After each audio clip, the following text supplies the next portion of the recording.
Life என்ற பத்திரிகையின் ஜூலை 12, 1968 அட்டைப்படத்தில் பயப்ராவில் இருந்து பட்டினி கிடக்கும் குழந்தைகளின் கொடூரமான புகைப்படம் காட்சிப்படுத்தப்பட்டது.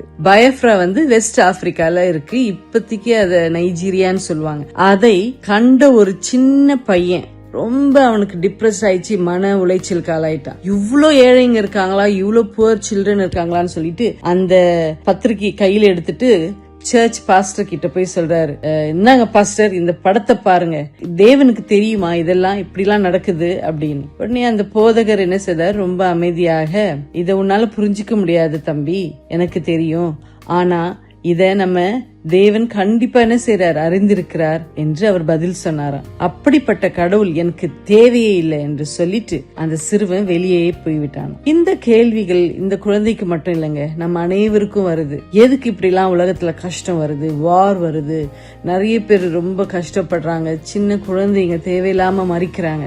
அப்படியெல்லாம் நம்ம ரொம்ப யோசிச்சு, தேவன் ஒருத்தர் இருக்கிறாரா என்று கூட சில நேரத்துல நம்ம என்ன செய்வோம், யோசிப்போம். யோவான் 16 அதிகாரத்தை வாசிக்கும் போது, இயேசு தங்களை எப்படியாவது காப்பாற்றி விடுவார் என்று எண்ணி உபத்திரவத்தில் இருந்தவர்களுக்கு இயேசு இந்த வசனத்தினை சொல்றாரு, என்னிடத்தில் உங்களுக்கு சமாதானம் உண்டாயிருக்கும் பொருட்டு இவைகளை உங்களுக்கு சொன்னேன், உலகத்தில் உங்களுக்கு உபத்திரம் உண்டு, ஆனாலும் திடன் கொள்ளுங்கள், நான் உலகத்தை ஜெயித்தேன் என்றார். உலகத்தின் உபத்திரம் ஒரு நாள் முடிவுக்கு கண்டிப்பாக வரும்.